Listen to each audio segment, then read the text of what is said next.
นี่เดี๋ยวสิจิ้มย่างกินนี่เปิดไม่ได้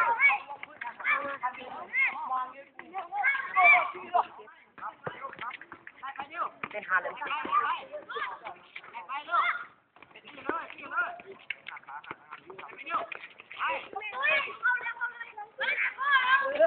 บอกสิครับอ้าวนี่เพื่อนเอฟมีเพลงไฮมเช็ควะใส่หมวกกันน็อกเบียร์โซ่ป้ากลางผู้ใหญ่ทอดูอ๋อกล้องมันน้อยเนาะ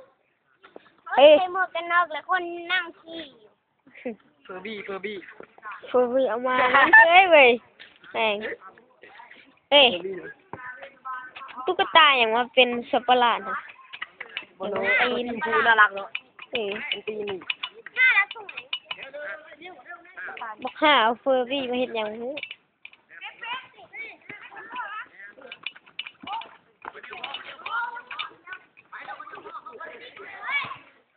เปิดมาให้โอปอครับตอนนี้โอ้ส่งไปให้โอ๊ตล็อกให้สิงโตส่งให้พี่เสืออุ้ยกับเขาครับเปิดไปเดี๋ยวนะตอนนี้กิตติพงษ์ทำคุณอิดที่แดงกิตติพงษ์ทำคุณอิดแม่งออกชื่อเล่นเลยโอปอทำคุณอิดครับเนม่าโอ้ส่งไปให้โอปอครับปอเลี้ยงไปโอ้หลบอุ้ยบางอย่างมาดิมันตีแปดเชือกเลี้ยงไปลูกนี้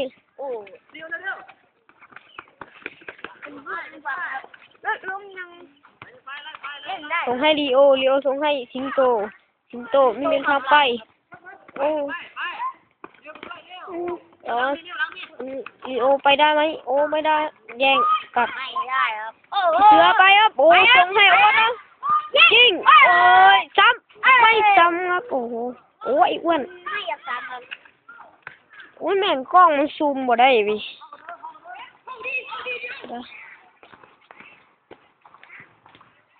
ครับยิงไม่ต่ำอุ้ยเกือบเข้าครับไม่เข้าเกือบเข้าครับเข้าข้างไปหน่อยส่งให้โอปอส่งให้สิงโตโอ้ยโอ้สกัดลูกนี้ลุงเทน่าครับลุงเทน่าลบสิงโตไม่ผ่านสิงโตอ๋อสิงโตโอ้ลีโอตัดไปตอนนี้ยิงไปเสือปังโอ้ยิงเบ้วะนี่ยิงไม่ตรงครับโอ้เนี่ย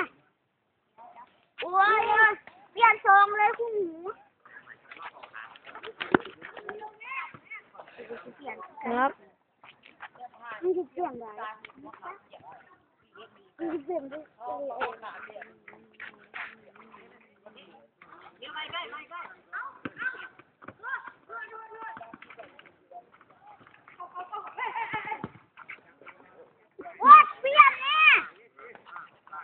แม่งกู